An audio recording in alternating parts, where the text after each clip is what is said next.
Howdy, welcome to another episode of Canon Calls. I am your host, Jake McAtee. This week, you will have the pleasure of hearing Canon's editorial director, Brian Cole, talk with me about my brand new guide in the Canon Classics series on Mary Shelley's Frankenstein. For those of you who do not know, Canon Press has a line of classic literature called the Canon Classics series. It presents the most definitive works of Western literature in a colorful, well-crafted, and affordable way.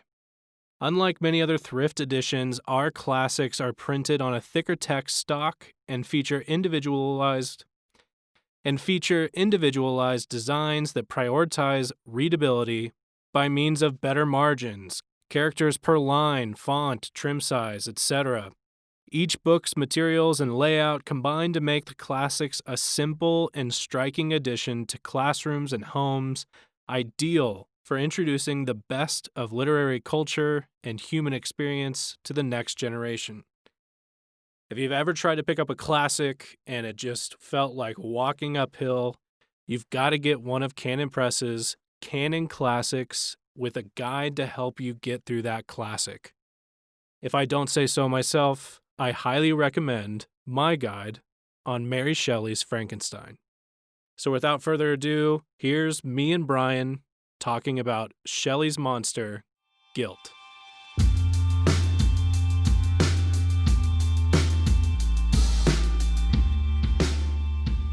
Now welcoming on editorial director of much fame, the majority commenter on the Canon Facebook.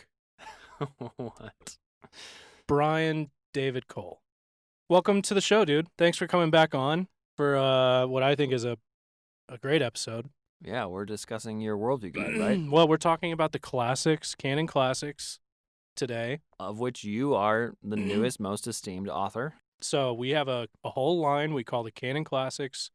Great covers. Yes. Every classic. We're talking about literature classics. Right, so the greatest books of the Western canon.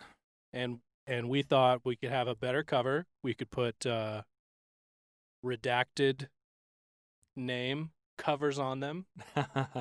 Yeah, we wanted to make them look awesome, wanted them to be easy to read, and wanted them to be affordable.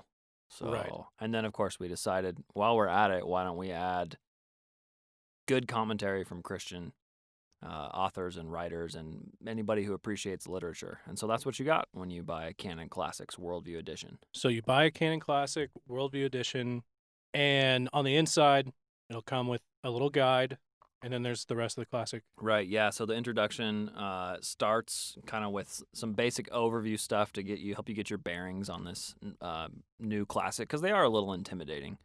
You don't just pick up Anna Karenina and think, I'm just going to nail this first try without effort. But with the Worldview Guide, they tell you the characters, they tell you some basic stuff about what's going to happen, and then the meat of the guide is when you get into a Christian sort of appreciation of the novel and its themes and why it's great, basically. Right. So on the point about it being difficult, Yeah. why did we think this was worth starting like a whole brand line? Well, the idea of education is you want to feed your kids the best stuff for their minds. And so the best of Western literature is not always something you can pick up and instantly appreciate. You know, a graphic novel or a comic book might be easy to pick up, but it's not going to have lasting value. So we wanted to make it easier for people to understand why these classics are renowned over the past millennia, some of these more than 2 millennia of human history, understanding what's great about it and how people can understand it. Well, critique, appreciate, conquer. I think that's our tagline for the whole series. So that's kind of our goal. What I enjoy about them is they are deemed classics before we ever got there. Oh yeah. These are obviously put in a realm of these had a particular level of impact. Right. And therefore you should get to know that. Yeah. So for good or ill, The Scarlet Letter is extremely famous and has colored people's views of Puritans, mostly for ill, for the past As far as optics, I can't see. You can't see a win for the Puritans out of the Scarlet Letter. But Yeah. yeah. So with that guide, it's something that affects how we think about Puritans and think about our religious fathers in our country. And at the same time, it's a classic, but at the same time, not everyone has read it, or if you read it, you might think, wow, that was kind of a dark sort of read without a lot of redemption. Right. And there's value in the sense of, even if you don't like it at the end of the book, there's value of having read it, considered its place, considered like, what do I think about that, and how do I... It's like learning another language. So as soon as you have the character of Hester Prynne added into your intellectual, emotional vocabulary, you all of a sudden kind of see... So Hester Prynne is one of those super sad characters in literature that many people want to see themselves as a Hester Prynne who's been shunned by society for a mistake they made and can never get it back, but society turns out to be worse than themselves. And as soon as you see a Hester Prynne in real life, all of a sudden you know them better almost than they know themselves. And that's a really negative way of looking at it, but you can do it with positive characters as well. Yeah. I feel like, too, once you get to know Nathaniel Hawthorne, you're like, I know it, That's probably a better way of saying it, because as soon as every conversation you have with them is they're trying to tell about a Hester Prynne moment in their own life or in other people's lives, it starts to become something that, well, I actually saw this better written in, 200 pages by Nathaniel Hawthorne. And then there's obviously the positive ones as well. So, one thing we talked around the office with Treasure Island, Jim Hawkins, the boy character there, and the main character in the story, is somebody that you want your kid to emulate, pretty much step for step, all the way through to shooting a pirate. And so that's cool. It just feeds you and gives you the prototypes, the stereotypes for being able to think about adventure, think about goodness, badness. Yeah. Growing that imaginative capacity beyond what you experience in your day-to-day life. Yeah, absolutely. So the chances of my sons getting to fight a pirate are slim, although I wouldn't put it past a few of them. I was going to say, dark days, Brian. Dark days. Yeah. They were just asking me last week if pirates still exist, and I said, well, you know what? They do, actually. Those guys who motorboat out to the tankers, they're pirates. So, he might get a chance. My sons might get a chance. But at least if they do meet one, there will be metaphorical pirates that they will be able to fight. Okay, so one reason I also wanted you in, because, as you mentioned, you as the editorial director just edited my guide. Yes. On Mary Shelley's Frankenstein. Yeah. But before we get too crazy, I was about to get real it should excited. be noted that Brian is also an author, featured in the Canon Classics via Bill's Macbeth. Yes. William Shakespeare, the Scottish play, the darkest of his tragedies. So yeah, we especially when I started editing the series of the Worldview Guides, I thought, you know what, I really need to work through one of these on my own and kind of figure out how much of, what I want out of each section. And the best way for me to do that was to actually write a guide to, well, I picked a short one to get it done as quickly as possible. But yeah. Yeah, well, Jacob, you should tell us a bit about Frankenstein. How did you find the process of assimilating a classic and reducing it to 6,000 words? Yep. So through various events, Frankenstein happened to become in my lap. Yeah, we wanted Jake to write it, and I had read it one time, mm-hmm. and I didn't even know what to do with Frankenstein. Right. It actually needed a guide. So it needed a guide. Yeah. It should be noted, prior to having read it, it was kind of a surprise to me. Frankenstein is not at all the cultural phenomena that we receive. Yeah, so probably most people are thinking of kind of, what is it? Is it Boris Karloff in the black and white kind of think so, yeah. Wandering toward people with the bolts in his neck? Bolts in his neck. Yeah, lightning in the sky. Igor, yeah, I think. Yeah. Does Igor make an appearance in Frankenstein? No Igor. No Igor. How about Boris Karloff? Yeah, and the monster, he's very classical, very learned. He reads like sad guy classical books. Okay. So he's not this sort of demonic, Is it wrong for people to connect like Count Dracula with Frankenstein? Not necessarily. Okay. Not necessarily. They're But- a lot closer, but in terms of cultural phenomena, both I think are very different than what their source texts. Gotcha. So with I guess the movie versions, we shouldn't be associating. If you were gonna tell someone, well, I guess there's kind of like what most people think Frankenstein is what we just talked about, the kind of black and white movie style horror. Is the book what context was this written in? So actually, my favorite part about writing this was the cultural context of its, basically the main characters of its narrative, of the Frankenstein being written narrative. So Mm-hmm. Mary Shelley, married to Percy Bysshe Shelley, Mm-hmm. Percy Bysshe, which is a great name. Mm-hmm. Underused. Underused. He was a famous poet. Empires of Dirt actually features a Percy Bysshe Shelley. Oh yeah, Ozymandias. He's Yes. the poet, one of the big 3 or 4 romantic poets. Yeah, top 3 for sure. So he had his own literary career in his own right that went well beyond his like 20 some odd years, Mm-hmm. and then drowned in a Spanish sea, which is also sort of romantic. So the cast of characters around her parents, her mom died 11 days after she was born. Very famous. Oh man, what time period are we talking about here? Oh, Frankenstein was published in 1818, I think. 1818. Okay, so right after, maybe a little sooner. Oh yeah, you were telling me after the revolutions, kind of. Yeah. Okay, so she was 16. Okay, so she was born May right actually about. back it up a little bit because I think she was born in 1790 something. Okay, gotcha. So So she's born right after the American Revolution, right after the Yes. French Revolution. Yep. Yep. which Okay. her parents contributed a lot to. And I think contributed. so. How so? Mary Wollstonecraft is Mary Shelley's mother. Mm-hmm. Mary Wollstonecraft is seen as maybe the first feminist Oh, out in the game. a dubious distinction. A dubious distinction. She was just right in the middle of the French Revolution. She steered clear of any beheadings. Okay, but she as was best she for could. she was for it though. She was very for it. Very for it, but not the beheadings part. Or Correct. didn't want. Okay. So anybody in and around like conservative classical texts will remember Edmund Burke's Reflections on the Revolution. She went toe-to-toe with Edmund Burke at the time. She published, I forget the book, Mm-hmm. Vindication. Vindication of the Rights of Man or Yeah, something yeah. like that. I know which all she- this stuff from your guide now. She published anonymously so that it would be read. And so she was right in the thick of it. She was writing academic treatises about why it was good. There's a great distinction between the American Revolution, French Revolution. Mhm. I've seen a lot on Twitter lately defending the French Revolution as Okay. Yikes.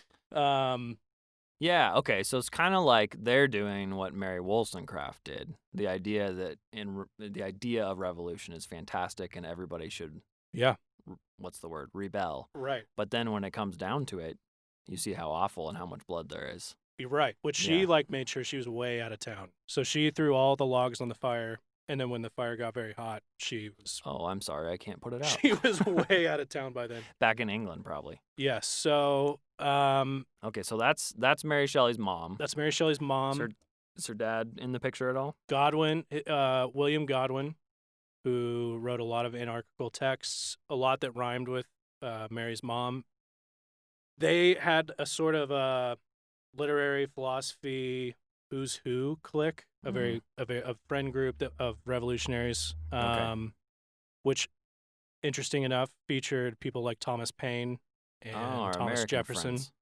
right? Who would not have been down with the killings and everything else, but if they had leanings, they might have been a little bit on board with the French Revolution. Mm-hmm. So it featured them. Also, later on, funny enough, Aaron Burr, who is part of like the Weird. famous shootout. Okay, I only know of him from the Hamilton musical, but Yeah, he fell on hard times and lived with Godwin for a bit. oh, weird. So it's a very interesting time of like the who's who, Cross-Atlantic revolutionary. and everybody's kind of like hangs out, and Okay. everybody knows each other. Okay, gotcha. So that's the parents. Those are the parents. And then one thing I was shocked at is how much death there was associated, like personal family death associated with her? Can you kind of run through the litany of Death. connected with, previous to the writing of Frankenstein? I mean, it has to, and I guess following it too. I guess. So it kind of gets into my thesis, which may or may not be fair depending on how you want to. It's a kind of I liked that your worldview guide took an ambitious read on the classic and wanted to say, hey, let's play kind of. Well, I'm getting ahead of myself. Keep going. Yep. So one thing that's interesting about Mary Shelley's life, it's not interesting. Maybe it's just plain sad. She had a very sad life. So her mom died 11 days after she was born, and her father remarried. She had one sister from her mom's previous relationship, and then she added a sister in the remarriage. And that the youngest one, Claire, will play a major role later in her life. That's the one from the remarriage. Fanny, her oldest sister from her mother's different marriage. An affair with a soldier, I think you said? Yeah, an affair with a soldier. Yeah, so Mary Wollstonecraft, she had her own wiles. She lived according to her principles of very much so. Zero but principles. What's fascinating about Mary Wollstonecraft, as much as she wanted moral revolution, was not about marriage. She was very bitter at this soldier that she had a kid with who wouldn't marry her. Oof. And who led her on and everything else. And she tried to kill herself several times. Oh, no. So maybe as a thematic point, one thing that's very interesting about all of these characters is that they are warring against certain moral norms, such as marriage or other things like that. They are warring against it, and the world won't allow them to. Nature will not permit them. What's that quote? Doug's always making this quote that Horace has. You can drive nature out with a pitchfork, but she's going to keep coming back in. Right. That's it. I mean, the world has a particular texture, and to run your hand up against it the wrong way it just won't do that. Yeah, it's like petting sharks. You can pet the shark one way, you go the other way, sandpaper. Correct. So, okay, well, wait, hold on. Before we go into trash, I guess it could sound like we're just trashing her life, but I think it's important. It's important to trash her up. It's important to report her life. So how did they view humans? I think maybe that's a good place. Like Percy Bysshe Shelley, what did he think about people in humanity? What did he want for humanity? So in general, the Romantic era was one in which Enlightenment happened, where big time, we're throwing off the cosmos. Anything tradition, really, tradition, morality, and a lot of spiritual stuff goes with that too. So they're very hard-nosed, sort of modern materialists. One reaction to that was the Romantic era, which was well, hey, now there's a lot of things about the world that we can't account for. Right. That's not under a microscope. Right. Transcendental sort of spirituality. We don't know what it is. It's clearly not Christianity, but it's an emotionalism. A sort of my feelings dictate everything. The sublime, passion about the sublime. Weird takes on nature. And how it makes me feel. Nature its as effect. A goddess. And her and her effect on me and her effect. So Percy and Mary are both a part of the response, a weird response to the materialism of Enlightenment. Of the Enlightenment. Gotcha. Which we have a lot. We could say a lot about that. Right. But we're not hard-nosed materialists. Right. But so this is more of a secular pushback against a secular problem. Yeah.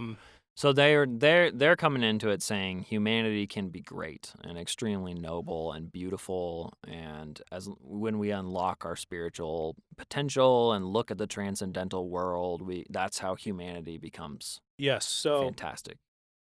They loved Rousseau. Okay, yeah. They were big time Rousseau. The noble savage and primitivism. And basically Rousseau's opening line, to which work I forgot, is that man is free but everywhere in chains. So essentially, man in the state of nature, man just as he is the best. Got it. And Best case scenario. civilization is just chains. The minute you walk into civilization, that's the original sin. Because it's there that all of a sudden you begin to envy your neighbor, or you you start to get in these clashes with other people, or society You makes want stuff. So, and there's class distinctions, and all of a sudden, the way the world works, it's not all even, and therefore, society is part of that evil. So, essentially, for them, especially for Percy, he's thinking the way out of like class warfare and the way out of humans being tied down to traditions such as marriage is ultimate freedom will get you past that. So essentially, you following your feeling, you following your desire in the moment is ultimate freedom, and anything against that is like slavery, chafing against who you are, who you really are. Yeah. Okay, so that's Percy's idea, and you connected that. We probably don't need to get into this too much, but the idea, he had a specific poem, right, about this kind of? Yes, so he wrote a poem. One of the poems that he did write was called Prometheus Unbound, right? Prometheus Unbound. Yeah. One of the great Greek tragedies is Prometheus goes to Mount Olympus, steals fire from mankind against Zeus's instruction, and basically benefits people's lives hugely. With fire, because it allows civilization, and before that, mankind was huddling in caves. And Zeus is extremely angry, chains Prometheus to a rock, and assigns an eagle to eat out his liver every day, which then regrows. Period. That's the end. That's the tragedy. Yeah. Yeah. And so he writes Prometheus Unbound. Okay, so Percy Bysshe Shelley writes a poem called Prometheus Unbound. Yeah, where Hercules helps him. Okay. Break the chains. Hercules breaks him out. Okay. And they all get to enjoy the fire that he stole. The freedom from the gods. No more Zeus putting everybody down. Right. No more Essentially, laws. Yeah. The wise rationalist human being kind of deciding Prometheus being a titan kind of gets to decide his own fate. Right. Okay. And so there's tons of vaulted prose about what all we can do now that we know the secrets of nature. And there's no more hierarchy and no more rules. Yes. So we're just free to ultimate freedom. Follow our passion. Yep. So he wrote that, and so that kind of sums it up. Great. What's funny is he wrote it to his wife. He dedicated it to his then wife, Harriet. Oops, not Mary Shelley. Harriet Shelley. Harriet Shelley. And then he left her. He did leave her. For Mary Shelley. He was a William Godwin fanboy. Big time. Loved the writings of William Godwin, and basically asked if he could be his, if he could just shadow his whole life. And what's funny is William Godwin would get that stuff all the time. But Percy kind of led on that, he has a lot of money. Oh, so different from the other revolutionary. Very different from the other fanboys. And so they basically came into a bond where Percy would pay the bills if he could come and So did that work out? Did that work out ideally? Under him. It depends on who you ask. If you asked William Godwin, it did not work out because by the end of it, well, not even the end of it. The end of it was Percy drowning. But it didn't take very long before Percy ran off with his 16-year-old daughter and Claire, who was just a bit younger. So, both daughters. 2 daughters. But that's not bad because there are no rules. Right. So it is very funny. So he disliked it. Being put in between the rock and the hard place of a father having fatherly feelings about his 16-year-old daughter running off with a married man. With a married man. And then also, which 2 rocks I feel like of. Yep, you can read whatever you could read William Godwin's take on marriage. Yeah, you could have strolled down to the closest bookshop. The local bookstore and learned that he doesn't care about any of that stuff until it's, his own daughter. His own daughter. So and then additionally, if he made too much of a stink, Bysshe wouldn't pay for his bills. Yeah. So tough. You hate to see it. You hate to see it. Pinched a little tight. And so naturally, that's super sad though. Very sad. Very sad. And wasn't there more death at this point? Didn't Percy's? So yeah, right. Quickly after Harriet, soon realized her husband was, despite getting poems Mhm. dedicated to her. She realized my husband is out on the run. Not on the run. They're just traveling Europe. Yeah. With a 16-year-old and a slightly younger Yeah. sister. She eventually killed herself. Harriet did. Okay, but I thought someone else killed himself too. No, not yet. So Not yet. Okay. basically, before they had left, Mary and Percy had sex on her dead mother's grave. No. That was sort of the first Their first the time. start of their relationship. The start of their first relationship, and she got pregnant, and it wasn't long after they had left that kid did not make it. Oh, sad. So she had a miscarriage. She had a miscarriage. Okay. And then Harriet died. Harriet killed herself. Percy's wife killed herself. It wasn't long. So essentially they leave in that summer. They go to a villa and are met there by Lord Byron. Mm-hmm. Oh. Big time romantic poet. Bad boy. Super bad boy. He's very funny, yeah. And then also John Polidori, which connects the Dracula. Okay, because he's the first. He's the first vampire guy. He wrote the vampires something. Yes. Yeah, so story. which is who Bram Stoker got Dracula from about that would have been 80 years later. Yes. Okay. So this. Okay. So all right, lest we lose everybody in the weeds. I know. Yeah. This it seems important because they have the romantics thought that mankind was great and awesome, and all we needed is to throw off all of our customs, and we would get back to that freeness, like Prometheus. Right. Percy Bysshe writes a poem, Prometheus Unbound, talking about how great that would be. Yeah. But then he runs off with Mary Shelley, the soon-to-be author of Frankenstein, and we start to see their life, lots of bad stuff happening along with their life. They head to this villa, and that's where we are right now in the story. What happens at this villa? So it's classic. I think it's hilarious, like given the kind of scary story thing that we all do with friends at a sleepover or a camp. Yeah. Get around a fire, and you just take turns telling scary stories to freak each other out. Yeah. They do that. Okay, they tell ghost stories. They tell ghost stories. This is where Frankenstein was born. And this was Mary Shelley's contribution. Mary Shelley's contribution to that was Frankenstein. So it obviously took her longer than they left the villa, and she had begun working on it. So 16-year-old. I wish I could get that much out of a ghost story. Yeah, you know? Yeah. I mean, highly educated though, and Percy was educating her too. It wasn't all just fun and games. Yeah. So what's funny is one thing about Lord Byron, real quick, is that there's this great, I forget which diary it's in, but they talk about it should be noted up front that this was a very incestuous crew. So one of the reasons Lord Byron was even there was on the promise of an incestuous time. So it's a highly sexualized villa trip. This was less than like a silly campfire situation. But what's so funny is somebody who was so sexually warring against the times. Apparently, Lord Byron had gotten wind that the waltz was being done in public and was just furious. Shocked about a waltz, huh?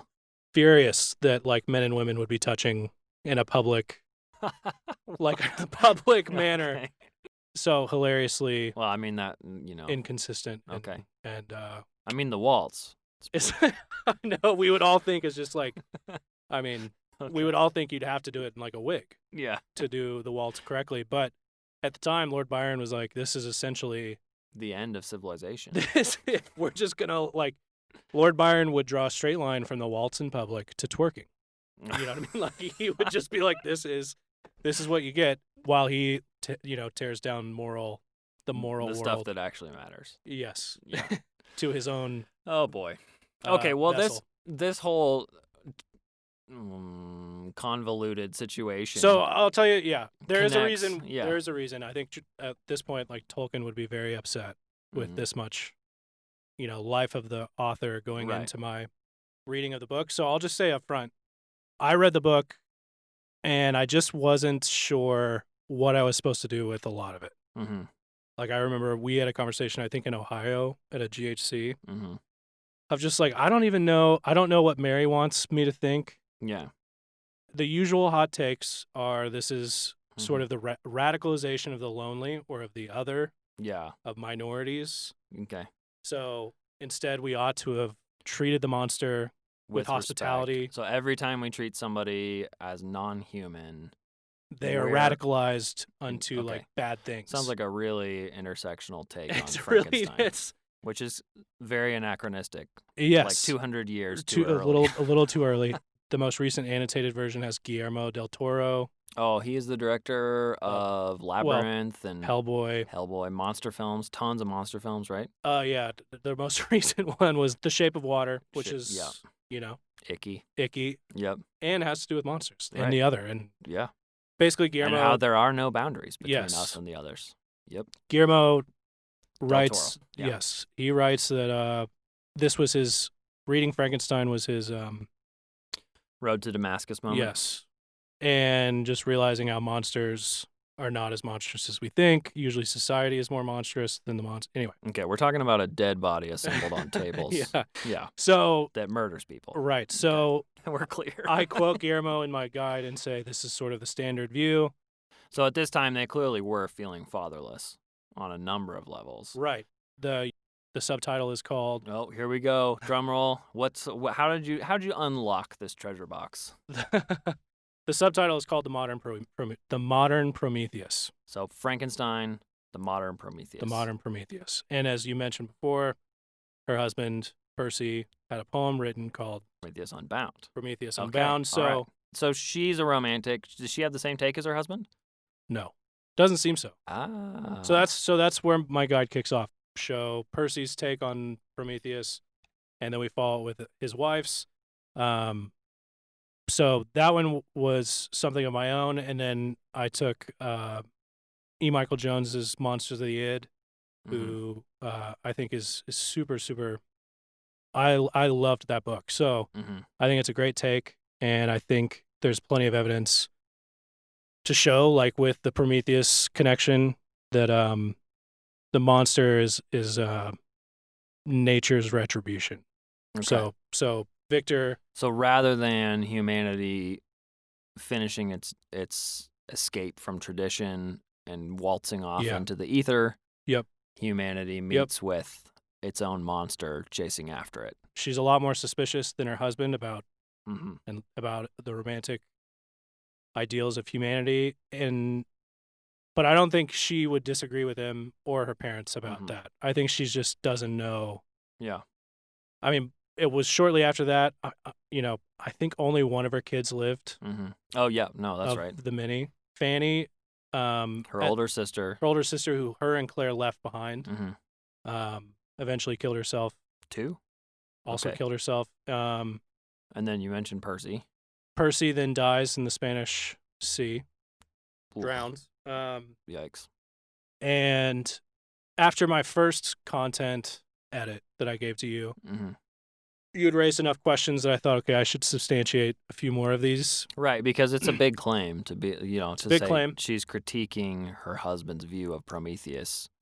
Because I don't know that Mary Shelley would read my take and say, this is exactly right. We're approaching these classics, all of them, as Christians, and saying what kind of natural patterns can you view and what types can you see.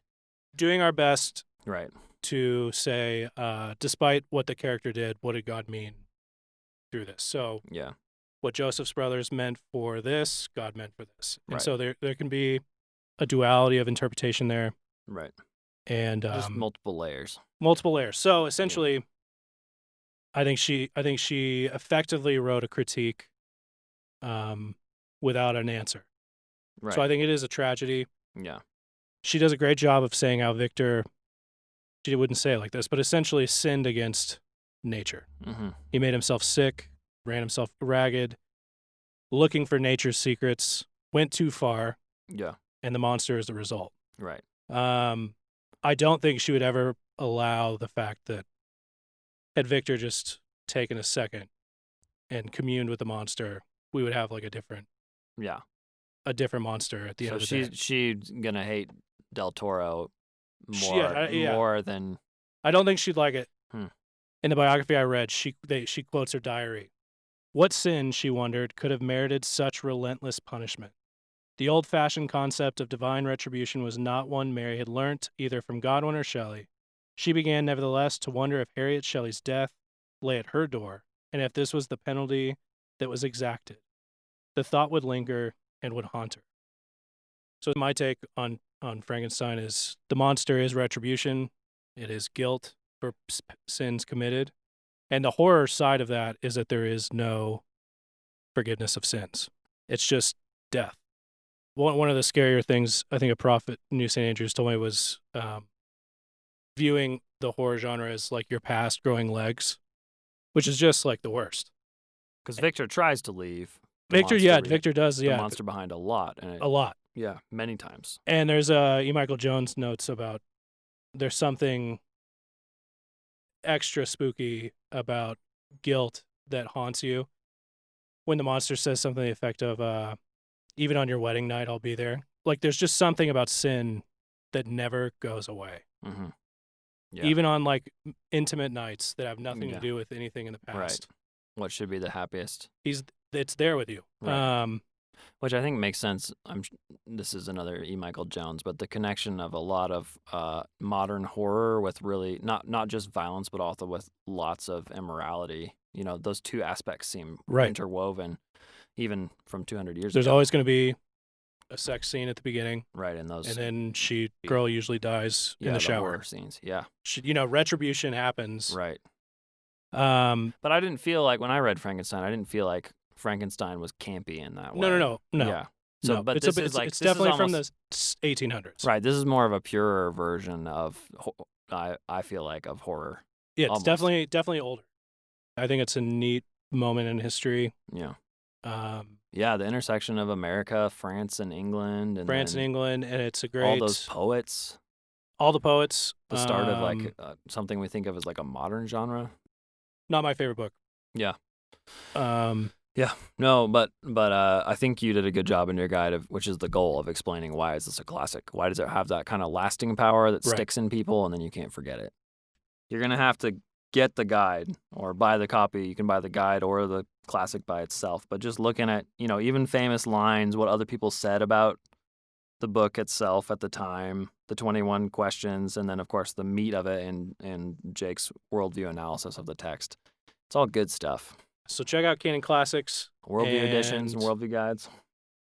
And fill up your shelves. They really are. Forrest Dixon did do the covers. Mm-hmm.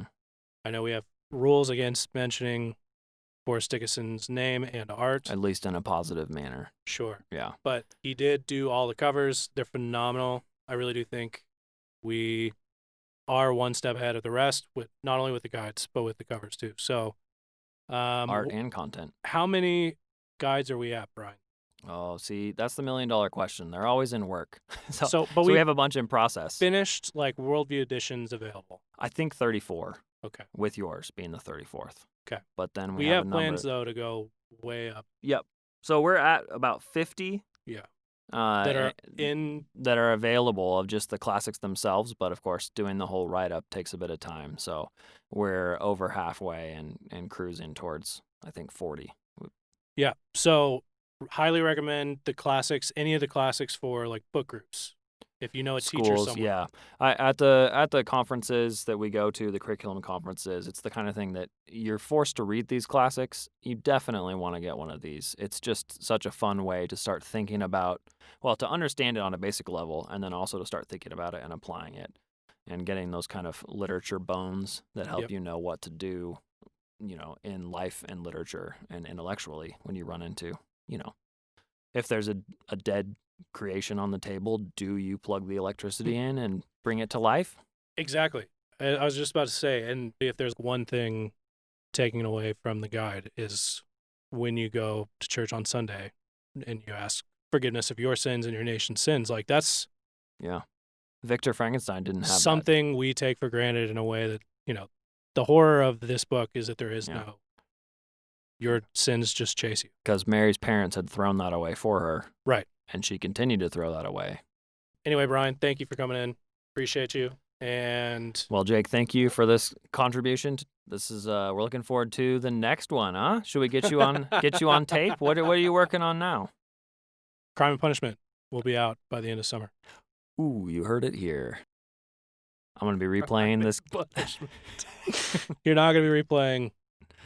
I'll be saving this clip.